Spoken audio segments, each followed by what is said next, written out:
Nous sommes le 19 mars 1973 sur la 64e édition de Milan-San Remo.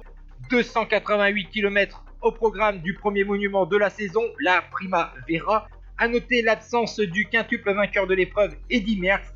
Malade, le cannibale a donc déclaré forfait pour défendre son titre.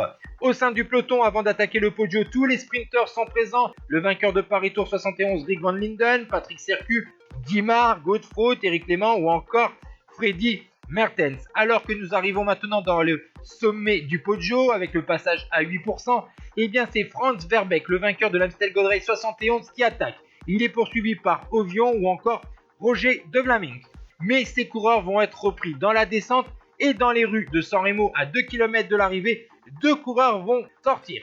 Roger De Vlamingh de la formation Brooklyn, équipier de Sercu, et Vilmo Francioni, un Italien de la GBC Sony. Ils vont obtenir au maximum 10 secondes d'avance sur le peloton emmené par les équipiers des sprinteurs. Alors on va parler un peu du CV des deux coureurs. Tout d'abord Roger De Vlamingh, 25 ans, 4e saison chez les professionnels, vainqueur du Edsvolk en 69, de Liège-Bastogne-Liège, de Kurn-Bruxelles-Kurn et du Grand Prix de l'Escaut 70, lauréat de la Flèche Wallonne, des 4 jours de Dunkerque, de Kurn-Bruxelles-Kurn et du Grand Prix O3 71. Il a également gagné en 72 Paris-Roubaix, Milan-Turin et Tirreno. Et en ce début de saison 1973, il a remporté le classement général de Tirreno et a fini deuxième du Edsvolk.